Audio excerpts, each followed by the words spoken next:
আমরা তো সাহাবায়ে কেরামের জুতার ধুলার সমান নই। সুতরাং এগুলি আমাদের পাওনা।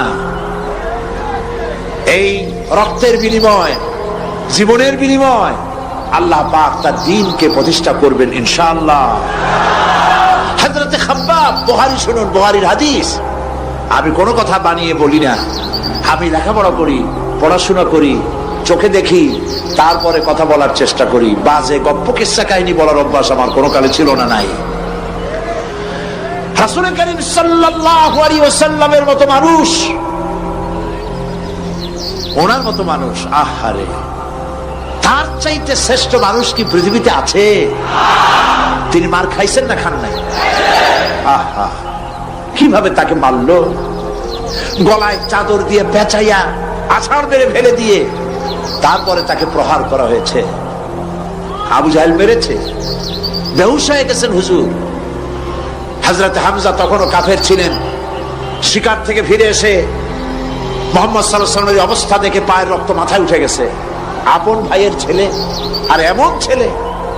চলে গেলেন আবু জাহেলের বাড়ি, বললেন, আবু জাহেল, তুই নাকি মুহাম্মদ সাল্লাল্লাহু আলাইহি ওয়াসাল্লাম মারছিস? কেন মারলি? তিনি তো ভালো কথাই বলেন, সব সময় বলেন সত্য কথা বলো, মানুষের উপকার করো, এতিমকে আশ্রয় দাও। এত সুন্দর সুন্দর ভালো ভালো কথা বলেন, তার মতো ভালো মানুষ তো দুনিয়ায় দেখি নেই। মারলি কেন? তুই কি মনে করছিস যে আব্দুল্লাহ মারা গেছে বলে এতিম হয়ে গেছে মুহাম্মদ সাল্লাল্লাহু আলাইহি ওয়াসাল্লাম? তোর মনে রাখা উচিত, আব্দুল্লাহ মারা গেছে, হামজা মরে নাই।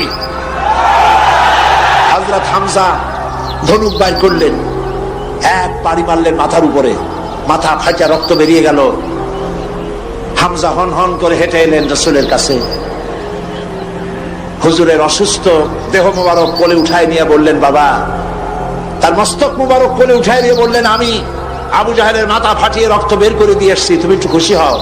হুজুর বললেন, চাচা, কার মাথা ফাটাইছেন, কার রক্ত বের করেছেন, এই কথা বলে তো আমাকে আপনি খুশি করতে পারবেন না। তিনি বললেন, বাবা, তুমি কি হলে খুশি হও? তিনি বললেন, আমি খুশি হই চাচা, তোমার মুখে যদি একটা বার আমি ঈমানের কলেমা শুনতে পাই।